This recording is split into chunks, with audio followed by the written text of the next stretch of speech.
everybody, Goosebumps for Dummies here, back at it again for another video, and today I'm going to be reviewing TV book, which is the book version of the episode of the Cuckoo from the 90s TV show called Goosebumps, which is definitely not based off a book series already, so this is a book based off an episode based off a book. Like every book in the Goosebumps Presents series.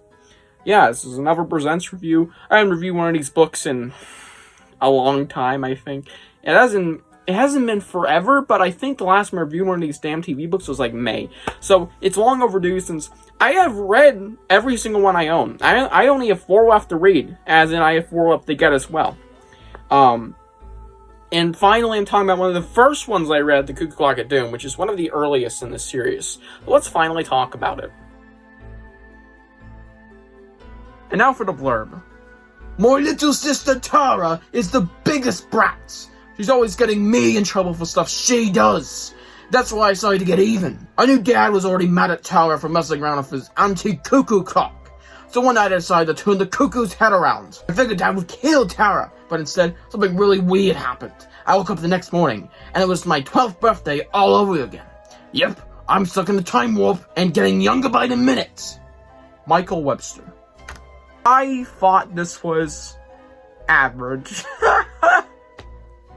Yeah, once again, like for all of these, not a lot to be said besides, hey, it's the episode in book form. There are some of these where I will say some stuff, and this, like I usually do, I have some thoughts on it. So, let's just get into it. And now for my upsides, it's just what you'd expect for me to say, honestly. I think none of us is surprised that I actually really like this episode, so I like it in book form at least a bit. Alright, sure, as per usual, none of these books, none of these Presents books are actually as good as the episodes, at least thus far. Well, I have a theory that one of them is easily going to surpass it, and, oh well, I guess You Can't Scare Me is better than that boring slog of an episode. I said it. But, this is just one of those where, yeah, it doesn't really live up to its episode adaptation, but it's still, good. I like the story. I like Michael. I like Tara's twist ending where she gets a little, if you know what I mean. And, yeah, it's just a fun little read with not much else to be said past that. It is a solid Presents book based off a really solid, or rather really, really good episode. Yeah, but it's not amazing. Not even great, or very good by any means. Presents syndrome. Yeah, it's my new diagnosis of when Presents books feel like Presents books. Because there's exceptions, alright? Welcome to Camp Nightmare. That did not feel like Presents book in a good way. That can even a little less like Presents book.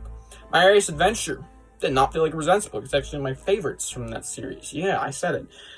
But, Cuckoo Clock at Doom, yeah, Presents syndrome. It is throughout the wazoo here. It is very present in this book. Maybe it was my first, and I was just like, alright, yeah, this is definitely a short version of the episode. Actually, not shorter, because it takes longer to read this and watch it. But it's just it is the episode in book form.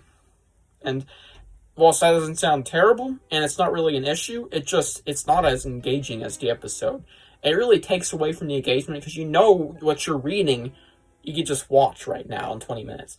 It is a longer version of what is played out on screen that is easily less enjoyable. Dare I say it. Usually, alright? Return of the Mummy's actually kind of better, too. There's a lot of these I think are actually better now I'm thinking about it. But,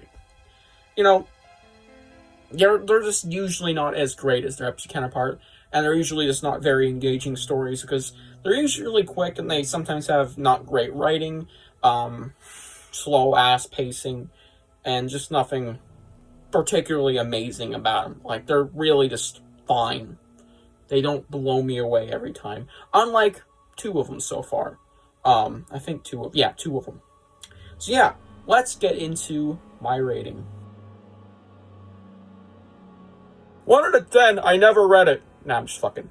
The Cuckoo Clock at Doom TV book, not the episode, not the original book, gets a 6.5 out of 10.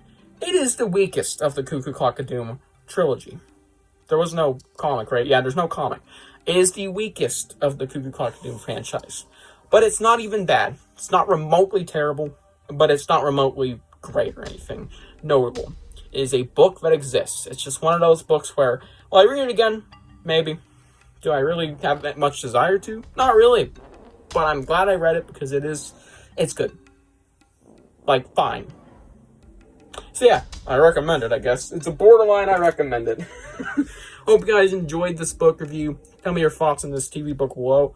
What do you notice? Maybe there's some changes, Just point out anything interesting about it. I'll see you guys in the next one. Bye.